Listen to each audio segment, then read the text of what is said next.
ఇక ఇమ్ము ఫోటో వచ్చింది అండ్ వాళ్ళ ఫ్యామిలీ ఫోటో. సో అది చూడగానే ఇమ్ము చాలా ఎమోషనల్ అయ్యాడు. ఇమ్ము తన బ్రదర్ కూడా ఫోటో చూసి చాలా అంటే ఇద్దరు సిమిలర్ గా ఉన్నారు, అంటే ట్విన్స్ లాగా. మా అమ్మకి నన్ను కనడం ఇష్టం లేదు, ఎందుకంటే అప్పటికే మా అమ్మ తినడానికి కూడా తిండి ఉండేది కాదు.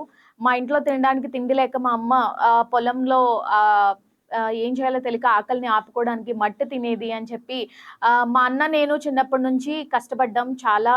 నేను మా అన్న చెయ్యని పని అంటూ లేదు. వీడు నా లైఫ్‌లో ఒక హీరో. చిన్నప్పటి నుంచి నన్ను మరో నాన్నలా పెంచాడు. ఇక 20 మూటలు మోయాలంటే నన్ను 5 మోయనిచ్చేవాడు. మిగతా 15 వాడు మోసేవాడు అంటే ఇమ్ము కన్నీళ్ళు పెట్టుకున్నాడు. లైక్ నాకైతే చాలా అంటే చాలా బాధ అనిపించింది. అండ్ ఇమ్ము లైక్ అంటే ప్రతి ఒక్కరిలోనూ మనము ఓన్లీ వెనక ముందు ఫేస్ ఎలా ఉంది ఏంటి అనేది చూస్తాం. బట్ లోపల పడే కష్టం, లోపల పడే స్ట్రగుల్ అనేది వాళ్ళకి మాత్రమే తెలుస్తుంది. పర్సనల్ గా చూస్తే అంటే ఇమ్ముకి ఒక సపరేట్ ఫ్యాన్ బేస్ ఉంది జబర్దస్త్ తర్వాత. తన ఎంత ఫ్యాన్ ఫాలోయింగ్ పెంచుకున్నాడో, తను ఎంత ఎంటర్టైన్ చేస్తాడో మనందరికీ తెలిసిన విషయమే. సో అంటే అంత కష్టపడ్డాడు కాబట్టి ఇప్పుడు బిగ్ బాస్ హౌస్ లో ఇంత ఆల్రౌండర్ గా పేరు తెచ్చుకుంటున్నాడు. సో కష్టం విలువ ఎప్పుడు పడినా వృధా కాదు. సో మీకు ఎలా అనిపించిందో కామెంట్ బాక్స్ లో కామెంట్ చేయండి.